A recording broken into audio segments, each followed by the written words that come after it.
अमेरिकेचे राष्ट्राध्यक्ष Donald Trump यांनी शस्त्रसंधीला मुदतवाढ कशी काय दिली असा प्रश्न सध्या विचारला जातोय। मुदतवाढीपूर्वी इराणला बुधवारची मुदत करार करा नाहीतर बॉम्ब वर्षाव करू अशा कडक शब्दांमध्ये ट्रम्प यांनी धमक्याही दिल्या होत्या। पण प्रत्यक्षपणे ते गेल्या 2 दिवसांमध्ये किती हतबल झाले होते याचे आश्चर्यकारक असे तपशील आता समोर येत आहेत। CNN या वाहिनीने मंगळवार आणि बुधवारी काय काय नेमकं घडलं याचे तपशील दिलेले आहेत। ग्राफिक्सच्या माध्यमातून आपण जाणून घेऊया।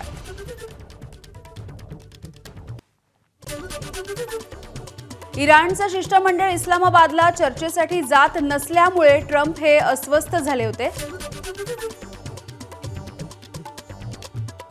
ट्रम्प यांनी व्हान्स, रुबियो, हेक्सेथ यांच्यासह CIA प्रमुख आणि सेनादल प्रमुखांशी देखील चर्चा केली।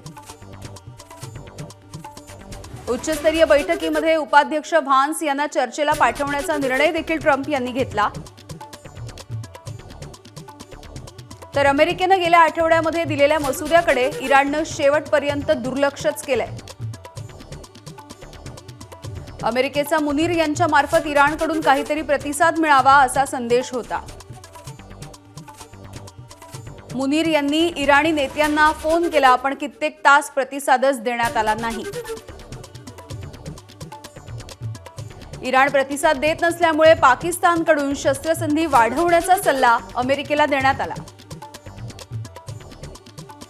आणि शस्त्रसंधीची मुदत काही मिनिटांवरती येऊन ठेपलेली असताना ट्रम्प यांनी त्याला मुदतवाढ दिली आहे। शस्त्रसंधीला कसलीही मर्यादा न ठेवता सध्या ही मुदतवाढ देण्यात आली। एकमेकांना प्रस्ताव देईपर्यंत चर्चा पूर्ण होईपर्यंत शस्त्रसंधीला मुदतवाढ देण्यात आल्याचं ट्रम्प यांच्या प्रशासनाकडून सांगितलं गेलंय।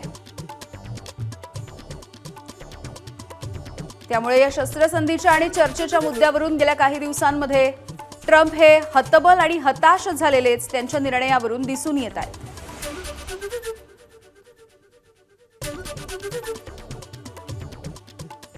तर शस्त्रसंधीला मुदतवाढीची नामुष्की आता देण्याची वेळ ट्रम्प यांच्यावरती आलेली आहे। अमेरिकेकडून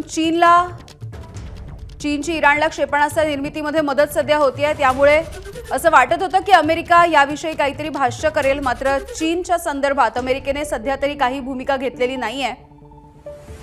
शिया दहशतवाद्यांनी नाकात दम आणलाय। इराकला द्यायचे $500 दशलक्ष हे सध्या रोखण्यात आल्याचं देखील कळतंय।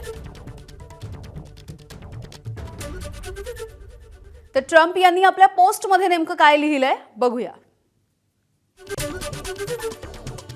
इराण सरकारमध्ये कमालीचे मतभेद असल्याचं दिसून येतंय असं म्हणून ट्रम्प यांनी इराणवरच खापर फोडलेलं दिसतंय।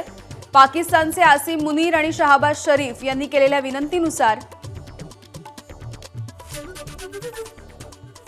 आम्ही इराणवरचे हल्ले थांबवतोत, तोवरती त्यांच्या नेत्यांनी एकत्र येऊन प्रस्ताव तयार करावा।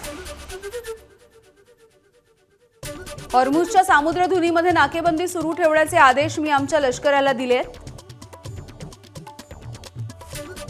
आणि इराणचा प्रस्ताव येईपर्यंत आणि चर्चा पूर्ण होईपर्यंत हाच युद्धविराम कायम राहील असंही त्यांनी म्हटलंय। ABP माझा, उघडा डोळे बघा नीट।